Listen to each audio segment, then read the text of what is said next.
The war had not been declared in a moment of reckless defiance. It had been a slow, inevitable collapse into violence, the kind that came when two civilizations stood too far apart in ideology, strength, and mercy. The Zeldar Dominion, an empire spanning thousands of star systems, had seen humanity's first interstellar colonies as nothing more than insignificant vermin spreading across their dominion. Diplomacy had been a formality, an amusement to them. Before they made their position clear, humans were not equals. They were a nuisance to be eradicated. Admiral James Callaghan had seen the truth of it too late. He had fought in every major battle since the war began, commanding fleets that had once been Earth's pride, only to watch them shatter under the Zeldar's technological superiority.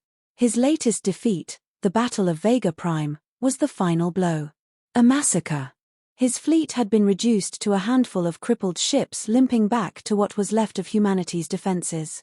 But what haunted him more than the destruction of his forces was the fate of the soldiers left behind. Major Eric Vasquez had led the ground forces on Vega Prime, and he had held out longer than anyone expected. When the planetary defense grid failed, when orbital support was gone, when rations ran out and ammunition became a currency of desperation, he and his troops had still fought. Their surrender was not a choice. It was a necessity. He had believed, if only for a moment, that the Zeldar would adhere to the basic tenets of war, that prisoners had value, that their survival would be a matter of diplomacy. He was wrong. The executions were broadcasted 3 days later. Across every human colony, every fleet command station, every hidden outpost where survivors still clung to the hope of resistance, the transmission came unbidden. A barren, red sand world. A towering obsidian structure with the Zeldar insignia glowing along its sides. And in the foreground, a row of human soldiers bound, battered, defiant even in their final moments. Vasquez was among them, and though his face was bruised, his body gaunt from captivity, his expression remained unchanged. No pleading. No fear. The Zeldar High Warlord delivered a speech in their guttural, grating language.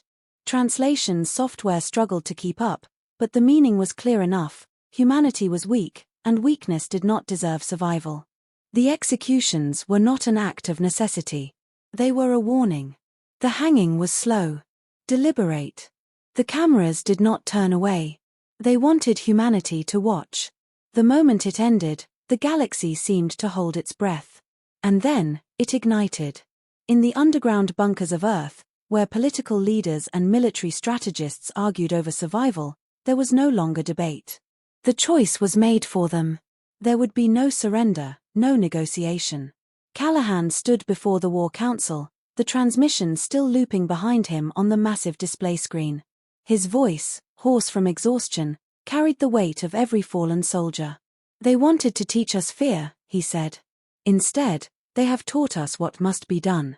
The declaration of war was unanimous. And this time, it would be to the death. The silence in Lunar Command was suffocating. Earth's last military stronghold, buried beneath the moon's surface, had once been a place of strategy and resilience. Now, it felt like a tomb. Admiral James Callaghan stood at the center of the War Council, his uniform creased, his eyes bloodshot from sleepless nights. Around him, what remained of humanity's leadership: presidents, generals, scientists, sat in grim anticipation. They had made their choice days ago. Now came the reality of war. A holographic projection flickered to life above the table, displaying the Zeldar's territory. Vast. Untouchable. Their fleets patrolled the stars like predators, their strongholds spread across systems humanity had once called home. Callaghan stared at the map, knowing full well what it meant. "We can't fight them head-on," President Elena Carter said, her voice measured but strained. "We don't have the numbers. We don't have the firepower." Callaghan exhaled slowly. "Then we don't fight like we did before." The murmurs around the table stilled. He turned, activating a different projection, a blueprint, something new. Something monstrous. "The Ragnarok Initiative," he said. "A weapon, not of brute force, but of precision." The Zeldar dominated the galaxy through control, supply chains, communication hubs, industrial worlds that kept their war machine running. Humanity couldn't match them in open battle, but they could make every strike count. They could dismantle the Empire from within. Dr. Elias Moreau, lead scientist of the initiative, stepped forward. He was a thin man, sharp-eyed, his hands clasped behind his back. "We've developed a system capable of targeting their infrastructure with absolute precision. We won't fight their fleets, we'll starve them, sabotage them, make every world they hold a liability rather than an asset." Callahan watched as the room absorbed the implications. The Zeldar had made their intentions clear. Mercy had died alongside the soldiers they hanged. Humanity would respond in kind. The first strike came weeks later. Epsilon Prime had been a fortress world, a key supplier of fuel for the Zeldar fleet. It was heavily guarded, shielded by planetary defenses that had repelled every previous human assault. But this time, humanity did not arrive as a fleet. They arrived as shadows. Stealth ships, coated in experimental materials, slipped past enemy sensors. Small strike teams landed on the surface, bypassing security checkpoints, infiltrating supply hubs. They didn't attack outright. They sabotaged. Explosions erupted in the dead of night, turning refineries into firestorms. Communications blacked out. By the time the Zeldar realized they were under siege, it was already too late. Vengeance came in whispers, in silent cuts that bled the Empire dry. Callahan stood aboard his command ship, watching from orbit as chaos engulfed the planet below. For the first time in years, he felt something close to satisfaction. This was not victory, not yet, but it was proof. The Zeldar were not invincible. They could be made to suffer. And humanity was just getting started. The Zeldar homeworld loomed before them, a world of obsidian spires and crimson skies, pulsing with the life of an empire that had never known fear.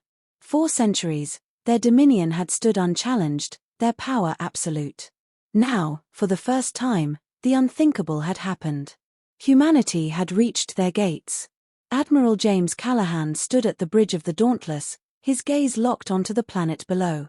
The final battle was upon them. Every calculation, every sacrifice had led to this moment.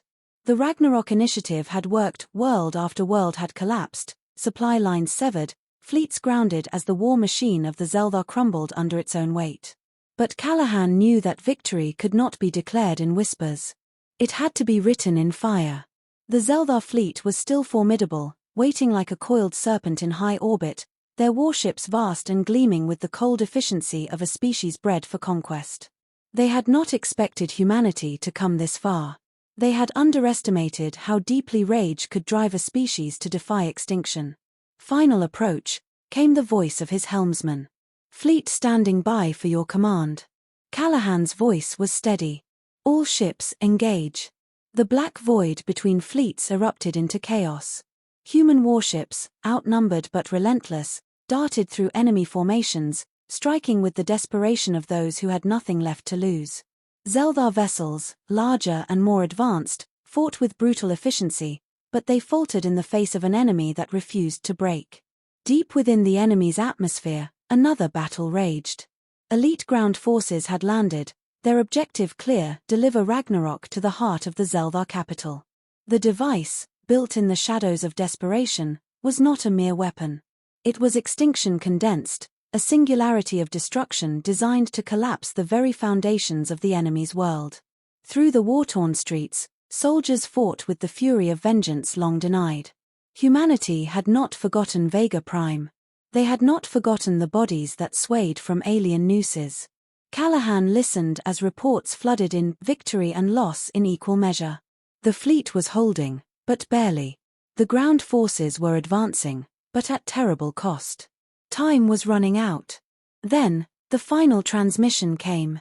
"The device is in position." A silence stretched across the command deck.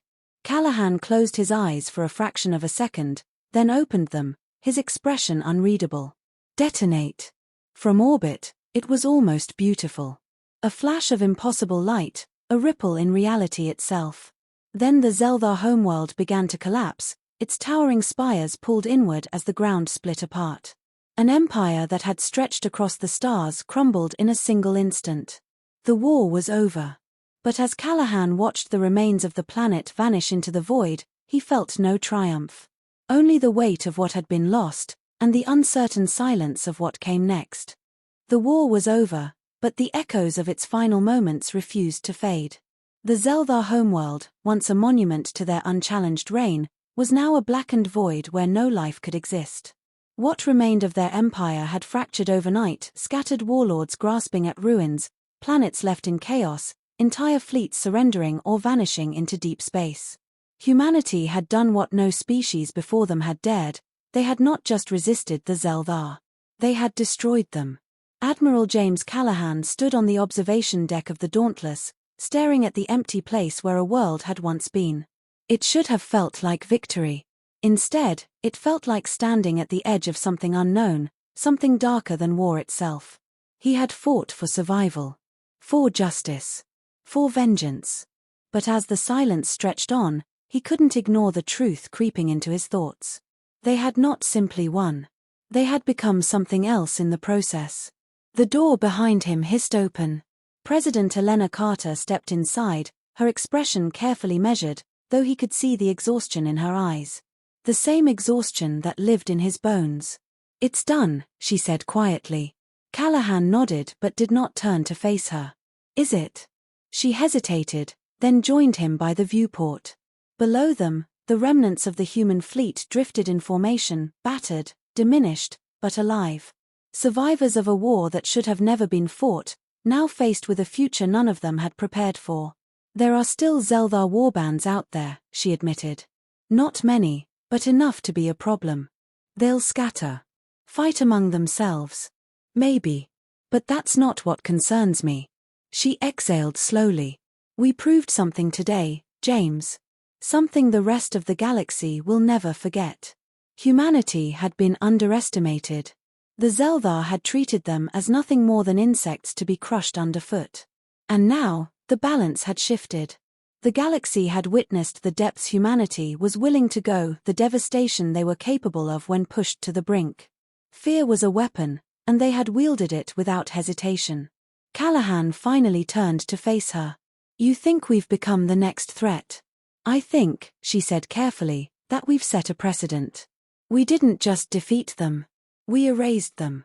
She met his gaze, unflinching. "What happens when the next species decides we're too dangerous to exist?" He had no answer. A quiet chime interrupted them, and a transmission flickered to life on the console beside them. An incoming message, not from Earth, not from any known human outpost. The encryption was unfamiliar, the signal sharp and precise. Carter frowned. "Who the hell?" The voice that followed was calm, calculated, and unmistakably alien. "We have watched," it said. "And now, we must decide." Callaghan felt a chill settle over him. The war was over. But something else had just begun.